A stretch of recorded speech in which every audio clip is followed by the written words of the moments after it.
Now let's talk about another play-in matchup that will occur Tuesday, April 11th. So we have the Timberwolves at the Lakers. And just to set this up, the West playoff picture literally came down the line.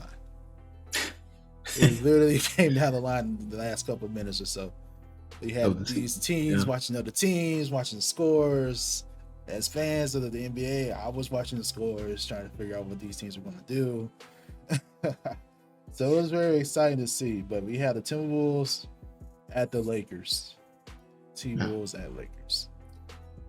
And to set this up, we got to talk about the Timberwolves last game, because this matters a lot. So for this play-in matchup, the Timberwolves will be without Rudy Gobert. He got suspended. Why he gets suspended? Well, he punched a teammate in the chest.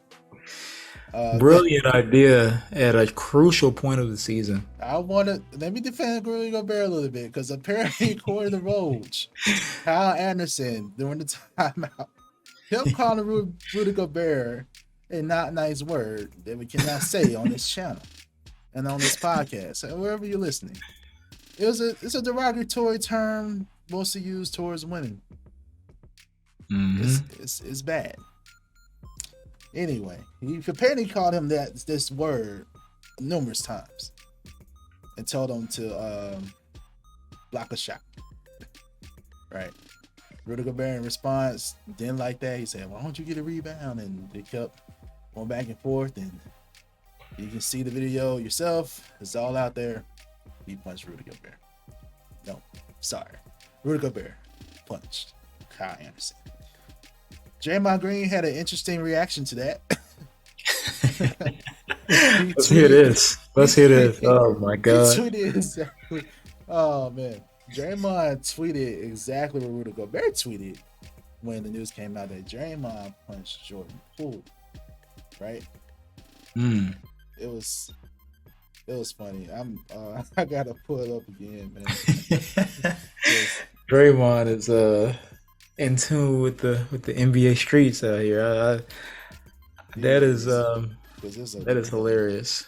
Yes. Because what are you doing? What are you doing, man? What are y'all doing right now? We're in the middle of a game. And y'all having this conversation right now on the bench. Right. I'm out, guys. Not the game. Oh my God. But yeah, Draymond, I'm sure he's been waiting for this type of opportunity. Yeah, no, he said insecurity is always loud. That's what the exact tweet was. So, oh man, yeah, the exact same tweet, right on time from Draymond. A+ tweet. Shout out to Draymond for that. I ain't gonna lie. the pure pettiness in that. Grade A. You gotta love it. Anyway, back to our conversation about this matchup. So they'll be without Rudy Gobert. Naz Reid has been balling, but unfortunately he'll be out as well. Yep. You also have this. This was stupid too. All right, so McDaniels. Oh, yeah. Jay McDaniels. He was a very solid young player, by the way. Very solid, great defender. An ideal 3-and-D wing that you would want for any team. And for some reason, frustration, he was called for a foul during the play early in the game, and he was subbed out, of course. But he was so upset for some reason that he walked out. That's troubling to me. Number one, why would you even walk out the game? Stay and support the team. You'll get back into the game eventually, right? But number two, be so upset that you punch a wall that is like foam. It's matted, right? But you punch it that hard apparently to break and fracture your hand. So of course he'll be out for the entire playoffs. But despite that, the Timberwolves came out and won the game. They beat the Pelicans, which is a Yeah, tough out. The Pelicans are a tough team. So that definitely. says a lot to me about their ability to come back and to lock in. But to stay on this a little bit for Rudy Gobert and Kyle Anderson, I was so disappointed. You got two veterans here. Veterans doing that. Yeah, That's why I'm disappointed. yeah, for sure. Like you said, man, it's two vets. They know what's at stake. They know what time of the year it is, and I get it. Sometimes that type of animosity or just aggressive mindset can take over. Sometimes you need that, but in this case, you can't let it get the best of you. And if anything, it's your teammate. You know, you're supposed to take that out on the other team. And at the very least, there's arguments, there's fights, there's gonna be issues that teams have, but you don't want that to be public. You know, there's so much information already that's just readily available, and now you're giving out information for free, basically. Like what Draymond tweeted is funny, of course, but it's also giving you insight into how guys think and understanding the situation, understanding the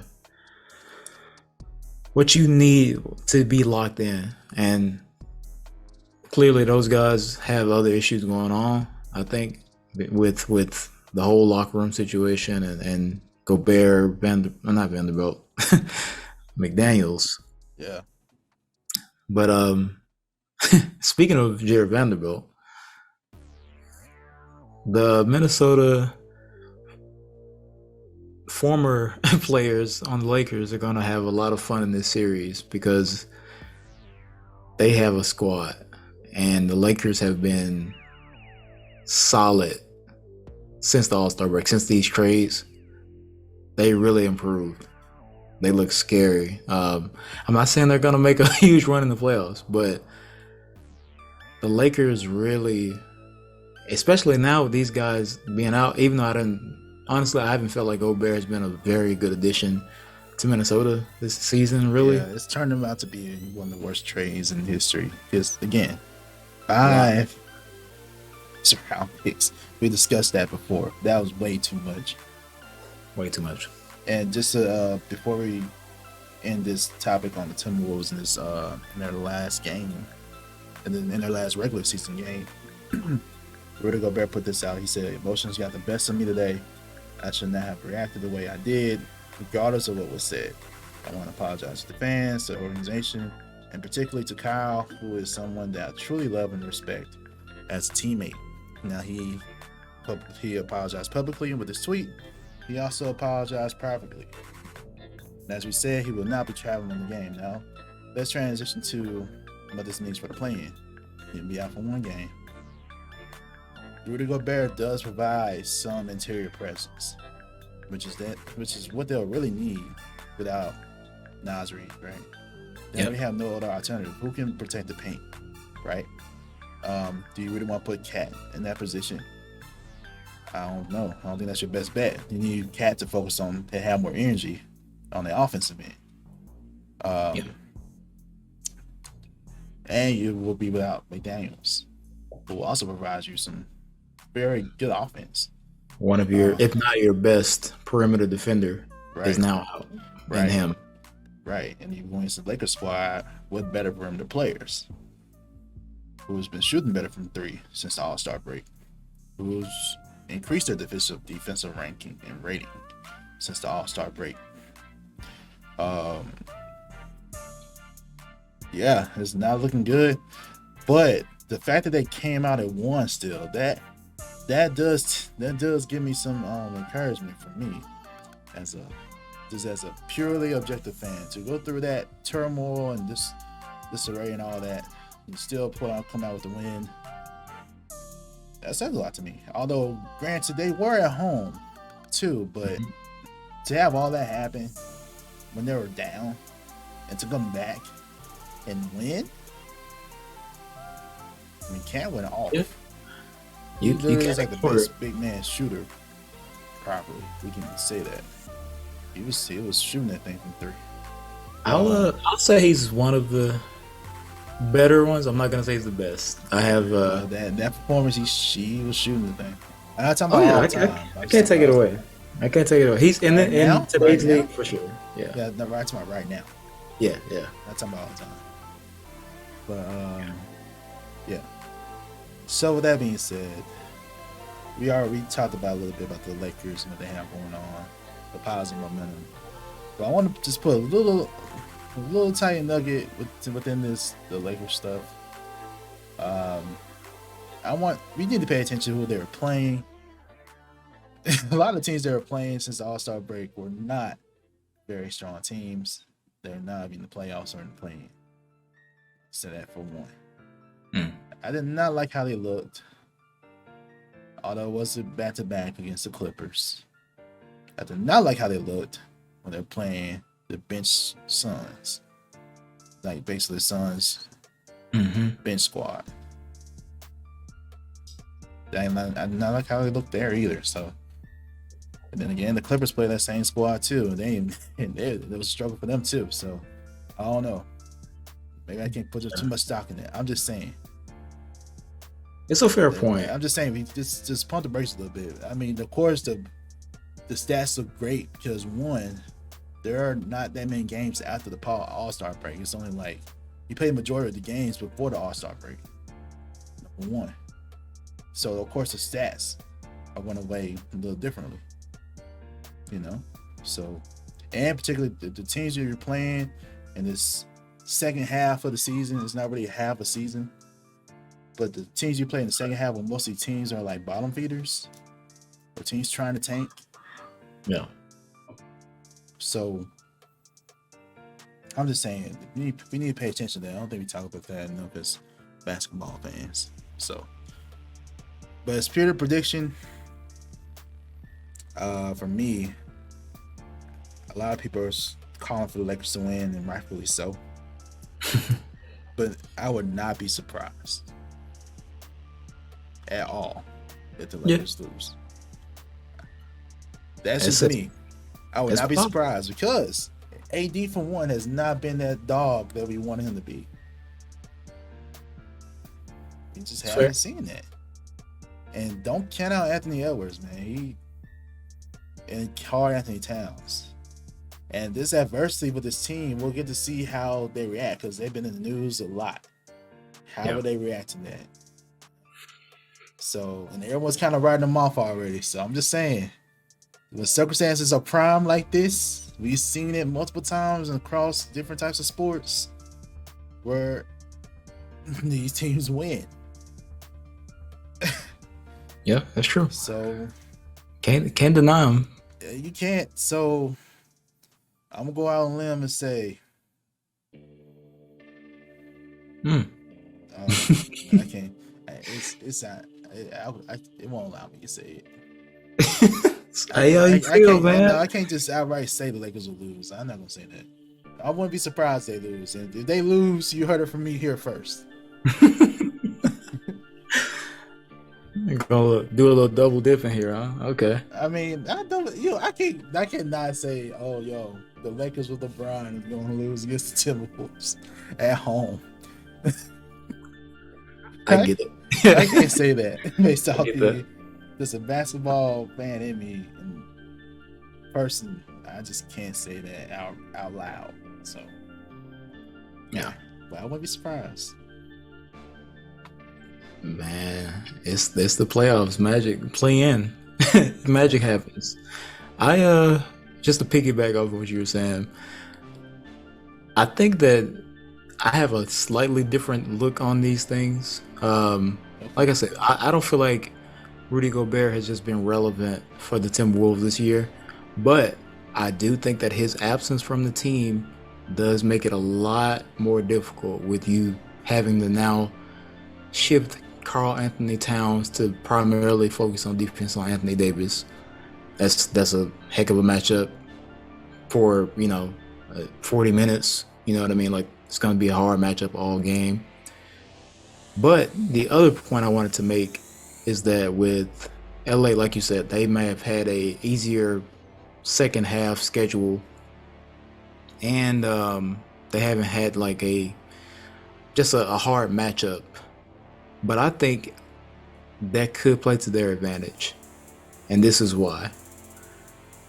With them having a rougher beginning of the season, obviously, then making the trades, getting the pieces that they have now, and then having a sort of a kind of a breather for the second or the later part of the season, they kind of got that chance to play maybe less talented teams, if you want to put it that way.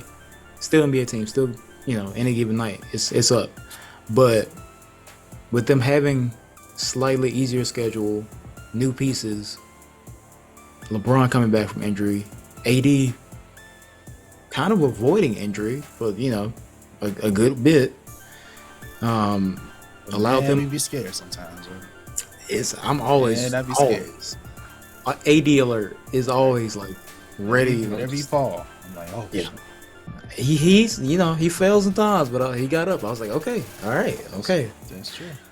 But I think that with these combinations of new pieces, LeBron coming back from injury, AD not being injured, or at least significantly injured, getting this little bit of like time to kind of gel, to kind of get rest in a way, going into it, they're gonna be good. I think they're gonna be a pretty good matchup. Minnesota, on the other hand, I'm not counting them out because I think that Anthony Edwards has something to prove. Karl Anthony Towns, I think is going to be good. I think he's going to be okay. But I also have to look at it that Karl missed 50 games with his calf injury, and he's kind of still working his way back, and they're going to in the play-in with the tough matchup, and he's the primary big that's going to have to guard Anthony Davis. I'm not counting them out. But I do think that LA kind of has the favor right now because of those factors. Yeah. But it can go either way, honestly. Right. But I would say that LA just kind of has they got Bron for one, and then McDaniels is out. It's there's a lot of factors that I'm like, I'm not doubting Minnesota's abilities. But I look at that other side, I'm like, that's a lot of experience there. It is. They're missing some key pieces right now. It's gonna be tough. So, like, are you going for the Lakers? I'm assuming you think they'll win. I'm with you because I think that on any given night, Anthony Edwards can give you 40 and take the game over. But I think it's gonna be hard to deny LA. I'm thinking at home, by the way. So exactly, LA. LeBron got the scoring record. AD he has something to prove. All these new guys from Minnesota got traded. Now they got to play this team. I think they have a little bit more of a edge right now, an edge to go at them. So I'm gonna say LA. And it's a slim, like 55 to 60% win percentage for LA. That's where I'm at with it. Yeah, I'll say this. My first prediction that it's gonna be a tie game. It's gonna come down to like the final minutes, and whoever's strongest by in that time will win the game. If LA makes it that close, all right, this is it. If LA makes it that close, Timberwolves are gonna win. If they go in and blow them out, do their thing, okay, yeah, LA wins. But if they make this a close game, based on what the Timberwolves showed me last time out, with all the turmoil, and they still won. Okay, I'm gonna say Timberwolves win if it's a close game like that. Okay. Huh. Yep. Okay. I like that. I'm not mad at it. If it turns out that way, y'all heard it here. Because I've been watching the news and all that stuff today, following different people. Yeah. No one's ever said that, based on what I've seen. So, yeah. There you go. That's a good point. I can't be mad at that. I like that, Q. Yeah, that's that. That's that. Go.